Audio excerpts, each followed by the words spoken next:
Buenas, mi nombre es Josué Sánchez Romero, soy estudiante de sexto A técnico agropecuario y me toca exponer el tema de conceptografía de una obra de Gottlob Frege.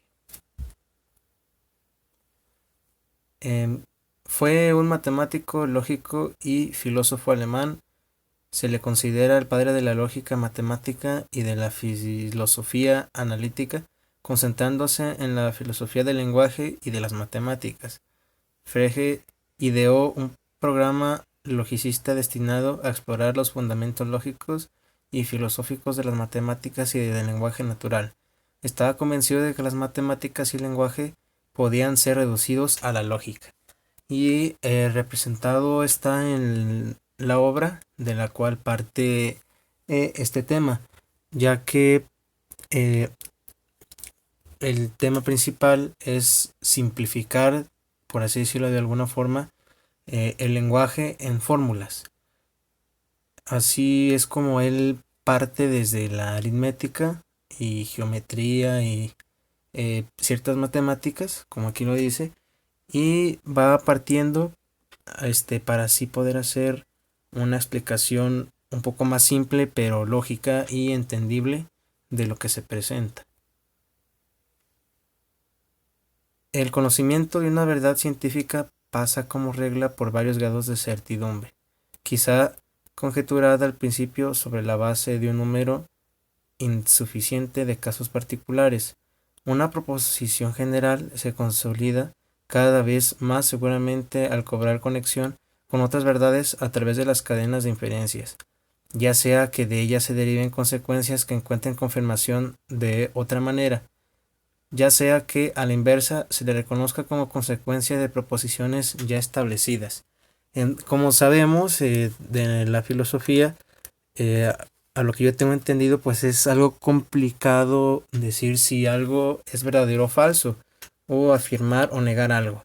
Y como sabemos, todo esto se puede confirmar o negar a través de una investigación y de pruebas.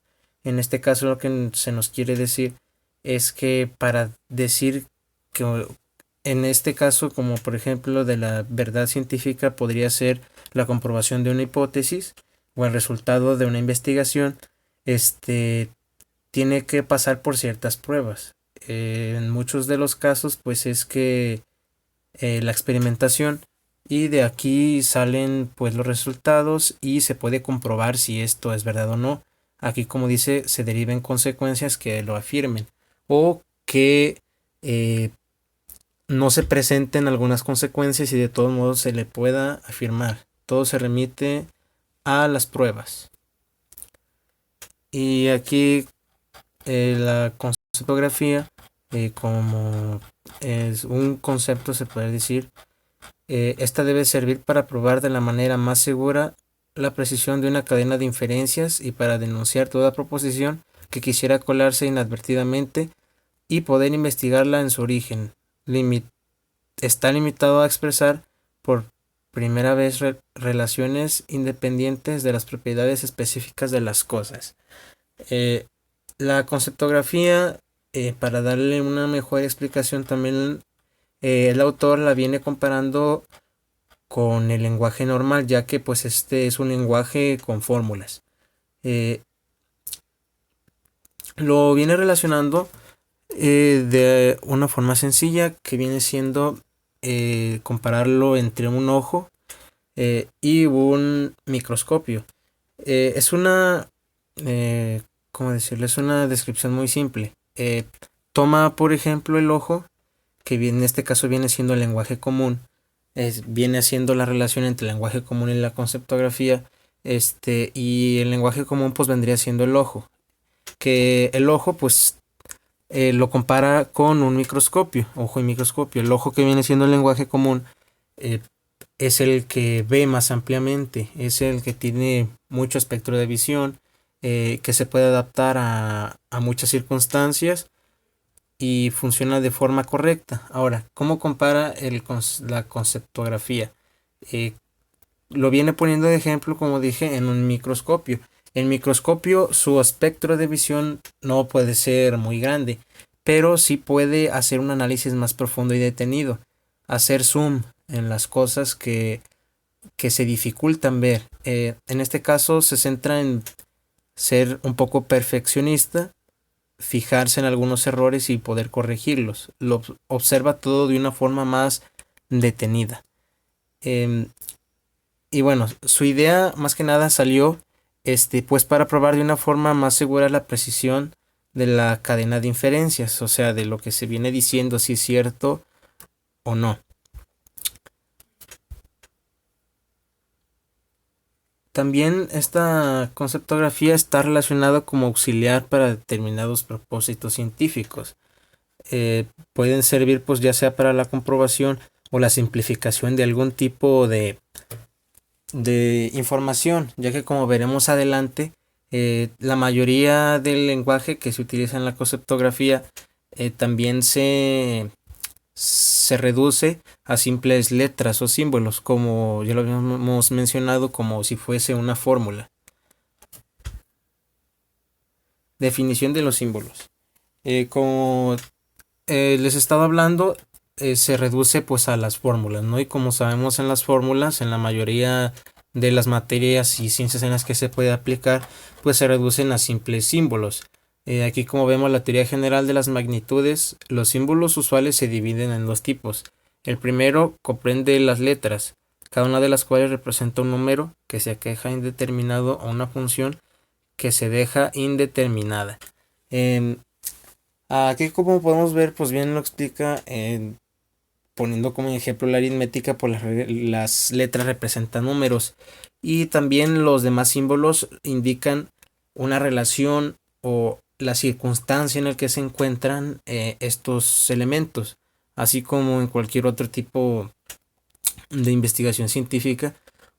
Para hacer la comprobación o para obtener un resultado se puede hacer de una forma simple como acomodarlo así, de una forma estructurada y chica, pero que mantiene la lógica de lo que se quiere obtener. Ok, está el juicio. Me faltó aclarar que estas son, por así decirlo, partes de lo que viene siendo la conceptografía. El juicio. No tiene lugar una distinción entre sujeto y predicado. Si se dice el sujeto es el concepto de que trata el juicio, esto conviene también al objeto.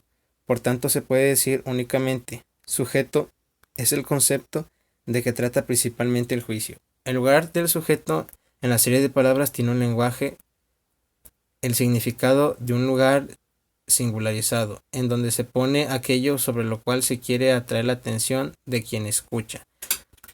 El juicio lo viene explicando de formas también como algunas fórmulas, solo que no lo puse aquí, pero lo acomoda de cierta forma en la cual lo puede interpretar de distintos modos.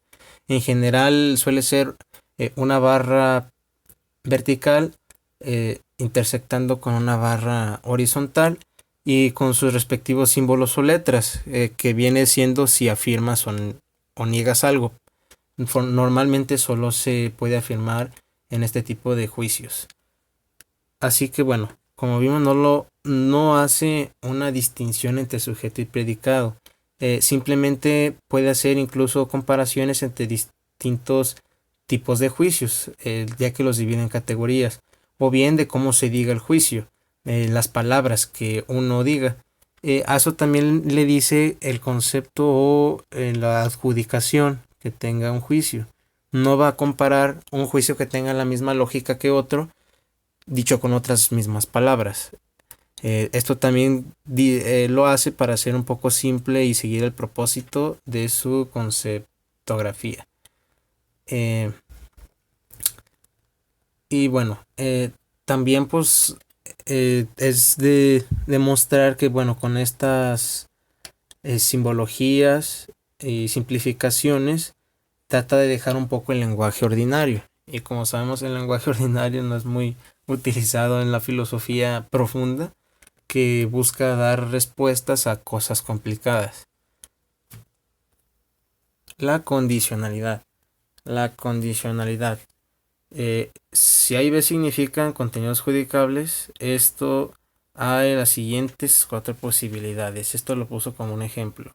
Estas posibilidades eh, son posibles juicios o también se podría decir proposiciones que pueden confirmar o negar una verdad.